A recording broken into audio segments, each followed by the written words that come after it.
Welcome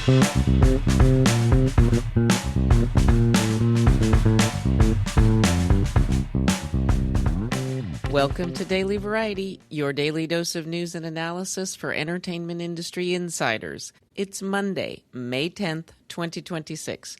I'm your host, Cynthia Littleton. I am co-editor-in-chief of Variety alongside Ramin Satuda. I'm in LA, he's in New York, and Variety has reporters around the world covering the business of entertainment. Today's episode of Daily Variety has a special Upfronts theme. We'll hear from guest Rita Ferro, who is Disney's president of global advertising, as she gives us a sampling of what the Mouse House will present to advertisers at its massive upfront presentation on Tuesday, May 12th at New York's Javits Center. But before we get to that, here are a few headlines just in this morning that you need to know. Today marks the start of the final marathon week of TV Upfront season. We'll hear from our guest, Rita Ferro, Disney's president of global advertising, as she gives us a sampling of what the Mouse House will present to advertisers at its massive presentation on Tuesday. But before we get to that, here are a few headlines just in this morning that you need to know.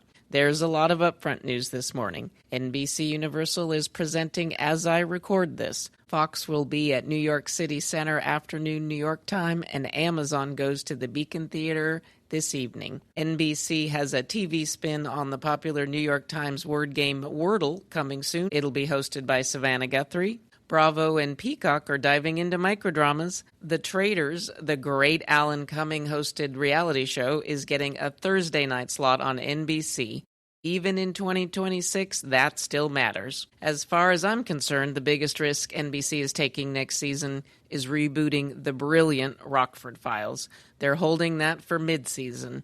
Godspeed, David Boreanaz. Fox early this morning unveiled its schedule in advance of its presentation. Baywatch, the big reboot that has a lot of buzz, is being held for mid-season. The fall launch lineup is very heavy on unscripted. There's so much more news out there. Please go to Variety.com and sign up for our TV news newsletters. That way you'll get our dedicated Upfronts newsletter that is going out all week. This is the rare Monday episode of Daily Variety where we don't open with the box office segment in honor of the madness of Upfronts. But the highlights from the turnstiles this weekend are that Disney's The Devil Wears Prada 2 fended off Warner Brothers' Mortal Kombat 2 to win the weekend. Prada 2 came in with $43 million domestic on its second weekend, boosting the film's global tally to more than $430 million. Mortal Kombat 2 in its debut weekend pulled in about $40 million domestic, and it was softer than expected overseas with $23 million, reports my great colleague Rebecca Rubin, who, as always, is watching what's going on at the multiplexes for us.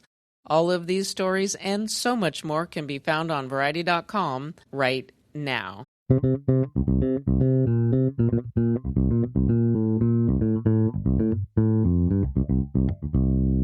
And now it's time for conversations with industry leaders about news and trends in show business. Rita Ferro, Disney's president of global advertising, joins us to detail Disney's very ambitious cross-platform programming plans. She explains how they intend to connect the Grammys, the Super Bowl, and the Oscars for the biggest brands. She also gives her perspective on the state of the scatter market, the mood of the upfront compared to last year, and how Disney is embracing the creator economy. Rita Ferro, thank you so much for joining me today. Thank you, Cynthia. I'm thrilled to be here. As we speak here today, you are days away from your big upfront event in New York. Everybody wants to learn what's going on at Disney, everything from ESPN to the linear channels to, of course, Disney Plus and Hulu. And it's been a big year for the company with streaming, with the launch of ESPN as a standalone option. So you'll have a lot of things to talk about. Yeah, we're excited. What are you most excited to talk about on stage? What do you want to get across to Madison Avenue next week? Well, first of all, I'm going to be thrilled to see 3,700 of our biggest and best fans and partners in the room. Every year, that event becomes bigger and more crowded, which is great. But it's also a time to just reconnect, recalibrate, and really get them excited about what we're excited about, which is really the momentum across our entire platform and portfolio of sports, entertainment, and streaming products as we move into the most important time of the year where those conversations happen in terms of really aligning around the partnerships and the business relationships that matter. And the momentum around our platform is undeniable. We've had extraordinary growth across our ad supported streaming properties, and that's obviously Hulu, Disney Plus, and ESPN. We have incredible momentum around our sports business with the sports rights that we have, but also a year where we're heading into unprecedented live across our entire portfolio, both on the entertainment and sports side. And it's really around the ability to really automate our business for partners, not only through everything we're doing with brands across integrations and performance of programmatic growth in our business, but also around all of the advancements we kicked off at our Tech and Data Showcase in January around automation and AI enabling planning, buying, and measurement of campaigns, but also dynamic advertising creative, as well as the scale and reach across the entirety of our portfolio, not only in the US, but globally as well, and some brands that have asked for that as we connect with that next opportunity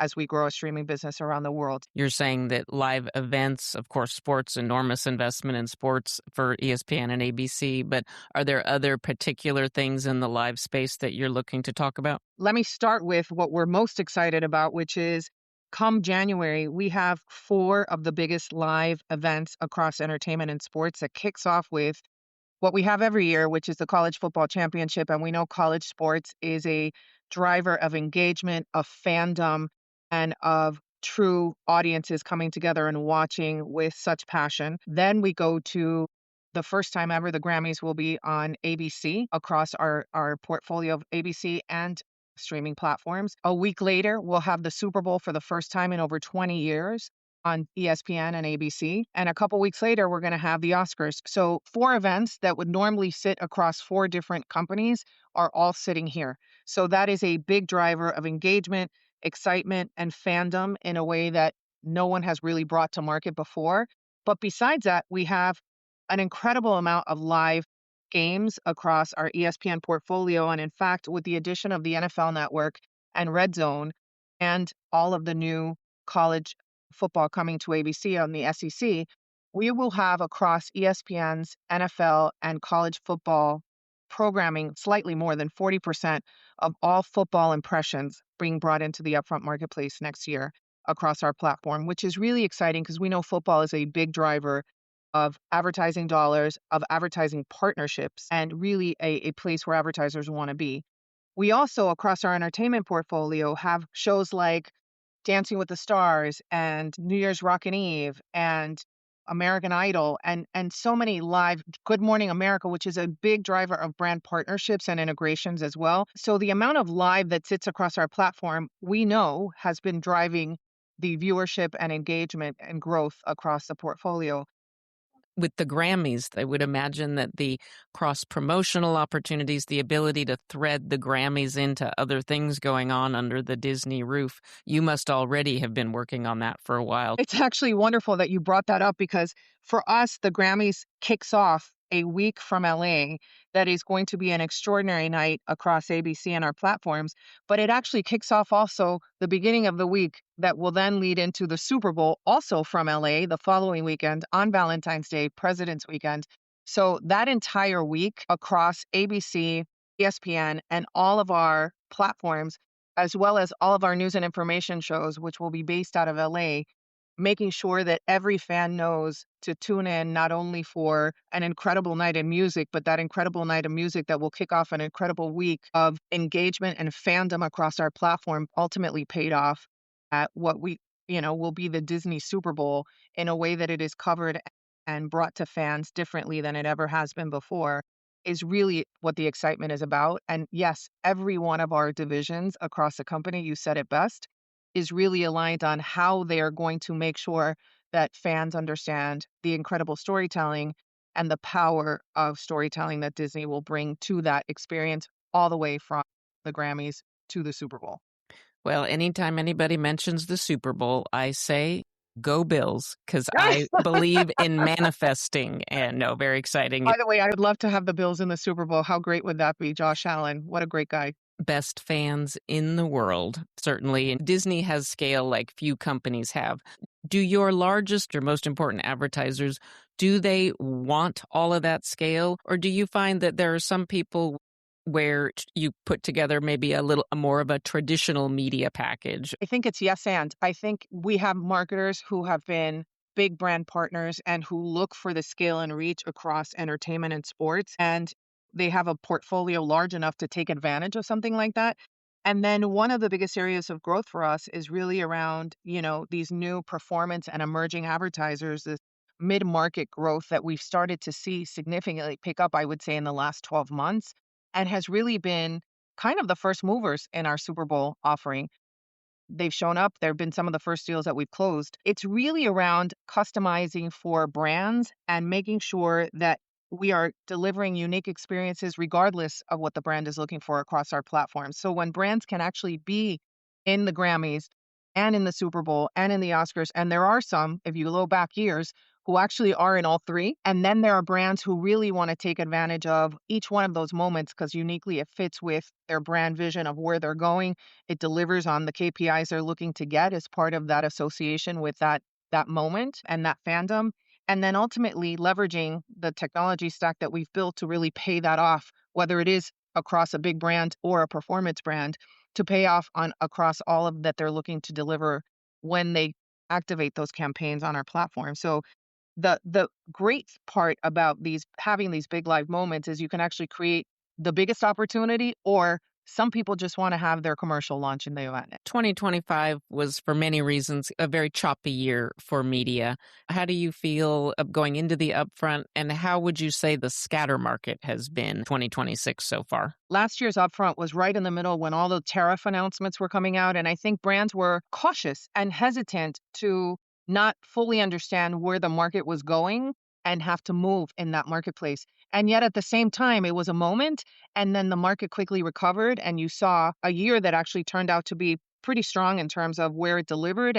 And October, November, December was a really strong quarter across the marketplace for most platforms and most brands. That's continued to be the case. I think brands have become resilient and understand the importance of having to continue to move with flexibility and agility in marketplace conditions that are not always super clear, but the importance of having a strategy around, I have to be in the market is going to move, the market is going to continue to evolve, and how do they partner with brands and platforms that allow them to be able to do that?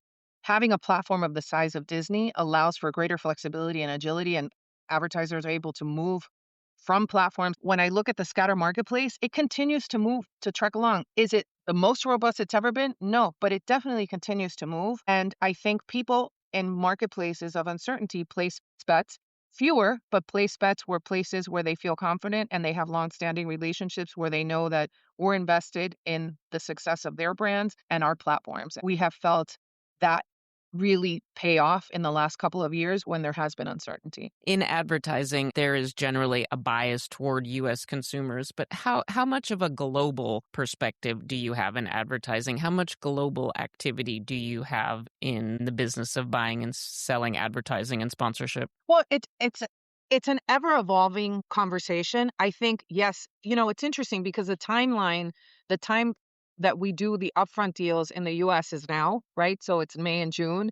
And for the most part, in our Latin America business and our Europe business, we've closed out our annual deals sometime between January and March. That's real. They do more annualized upfront conversations. That said, more and more, we're seeing brands come in around big show launches that have global reach and scale. The Bear is a great example of that. Our partnership with Taylor and all of the concerts and shows that she put out on our platform have global partnerships. More and more from an integration perspective, I think the Kardashians was a great example also, where we had brands that wanted to buy those shows across all of the footprint wherever they were on Disney Plus around the world. I think there's going to be more brands who are content specific around, hey, the launch of a big theatrical title or a big television title that really has global reach and appeal will be the opportunity to be able to take advantage of the spend they're making and really leverage it globally. One thing that I know everybody in marketing and branding has been talking about, particularly the last year, Yes. every marketer wants to work with creators. How does Disney approach the world of creators? You've got to be very careful about who you have on your air. How are you grappling with this trend? We recognize it as one of the biggest marketers in the world, the importance of being part of that creator movement. And we have some of the brands that are largest on social platforms and have the largest social reach on platforms. For example, ESPN is one of the largest brands on TikTok, not the largest sports brand, one of the largest brands on TikTok. And it's because we've embraced and understand the importance of that kind of storytelling on platforms where that's organic to those stories. We also think about it from the talent and or storytellers and or actors and characters that we have in our shows and how that gets integrated into the opportunities we bring to market, right? If you go across any social platform today, the Disney brand is prominent and vibrant. A lot of times that's through stories that get built and told by our fans on those platforms. We're looking at ways to bring that content in through our Verts tab, if you will, within our streaming platforms, because that's also great storytelling that not only resonates on social platforms, but is going to resonate tremendously on our streaming platforms. So I think there's going to be more and more opportunity for us to extend our storytelling that way. And I know we're talking about it. We're actively involved in thinking about what are the right partnerships there. But our storytellers, our talent are also some of the most influential creators of content for our brands and biggest voices. Well, Rita, there is no shortage of stuff for you to talk about, and we so appreciate you taking the time to walk us through. I'm just excited to see our partners, Cynthia. I think they're going to be dazzled by what I think is our best show yet. That's quite a tease. Rita, thank you so much for your time. Thank you.